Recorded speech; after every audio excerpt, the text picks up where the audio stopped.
तक भूतियां कहते थे। हवेली के बारे में सुनकर लोग डर के मारे दूर रहते थे और रात के समय किसी ने भी उसे छूने की कोशिश नहीं की थी। लेकिन एक रात हमारे गांव का एक युवक नामक रवि ने नए दोस्तों के साथ दारू के नशे में हवेली की ओर बढ़ता हुआ देखा। इसके बाद उसका जीवन कभी भी पुराना नहीं रहा। रवि का दिल तेज धड़क रहा था और उसकी आंखों के सामने हवेली का दरवाजा खुला हुआ था। वह अपने दोस्तों को बुलाकर कहता है, क्यों ना हम हवेली में घुसें, सच सच तो देखें कि वहां कुछ है या नहीं। उसके दोस्त डर के मारे दीवार के कद्र में खड़े हो गए, लेकिन रवि ने उन्हें मना कर दिया और अकेले ही हवेली की ओर बढ़ता है। हवेली का माहौल अत्यंत बदला हुआ था। रवि को लगता था कि किसी ने हाल ही में इसे बसा दिया है, क्योंकि उसने यहाँ कभी पहले नहीं देखा था। धूप की रोशनी के बजाय वहां अब केवल अंधेरा बसा हुआ था और चीख चीखों की आवाज सुनाई दे रही थी। रवि की उत्सुकता बढ़ गई जब उसने सुना कि कहीं भी खिड़कियां बंद रही हैं, लेकिन आवाजें अदृश्य थीं। वह आगे बढ़ता है और एक कमरे की ओर मुड़ता है जिसमें एक विशाल पुराना आयन खड़ा है। आयन की दरारों से कुछ अजीब सी छायाएं निकल रही हैं, जैसे कि किसी अनदेखी शक्ति का होना। रवि ने देखा कि आयन के सामने एक पुराना किताब रखी हुई है और उसने वहां से उसे उठाकर खोला। किताब के पन्नों पर अजीब सी चित्रें बने हुए थे और वह अनजाने भूतिया शब्दों से भरा हुआ था। रवि ने धीरे धीरे कुछ पढ़ना शुरू किया और तभी एक बारीक आवाज उसे सुनाई दी, तू यहाँ कैसे आया है?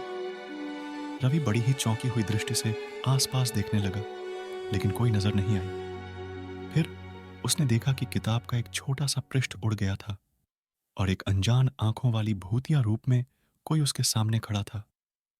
तूने मेरी किताब खोली, भूत ने कहा, जिसने रवि को बहुत ही डरावनी आवाज में बातचीत करने का अजीब एहसास कराया। रवि ने अपनी भूचालित आवाज में कहा, मैं माफ करता हूं, मुझे नहीं पता था कि यह किताब किसी की है। भूत ने हंसते हुए कहा, यह किताब बड़े समय से यहां है, लेकिन कोई उसे नहीं पढ़ सकता था, क्योंकि उसने एक अजीब शापित होने का अनुभव किया था। तुम उस शापित के बारे में कुछ नहीं जानते हो, इसलिए तुम इसका सामना नहीं कर सकते।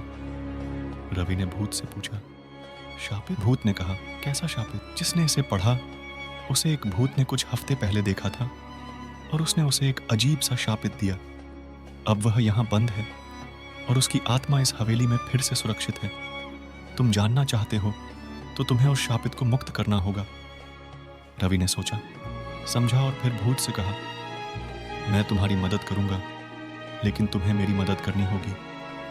भूत ने मुस्कुराते हुए कहा, तुम्हारी सहायकी में कोई गारंटी नहीं है, लेकिन तुम्हें कुछ करना होगा।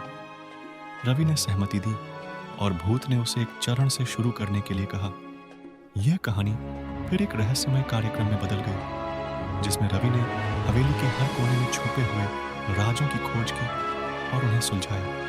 धीरे धीरे रवि ने भूत के साथ मिलकर शापित को मुक्त किया और हवेली को शांति की वातावरण से भरा हुआ देखा। भूत ने रवि को धन्यवाद दिया और कहा, तुमने हमें मुक्ति दिलाई है, अब हम शांति से सोने जा सकते हैं। यह कहानी हमें यह शिक्षा देती है कि कभी कभी हमें अपने डरों का सामना करना पड़ता है, ताकि हम और भी अधिक अच्छे और सकारात्मक दिशा में बदल सकें। रवि ने अपने डरों का सामना करके न केवल अपनी जिंदगी को बदला, बल्कि उसने एक भूतिया हवेली को भी शांति का स्रोत बना दिया।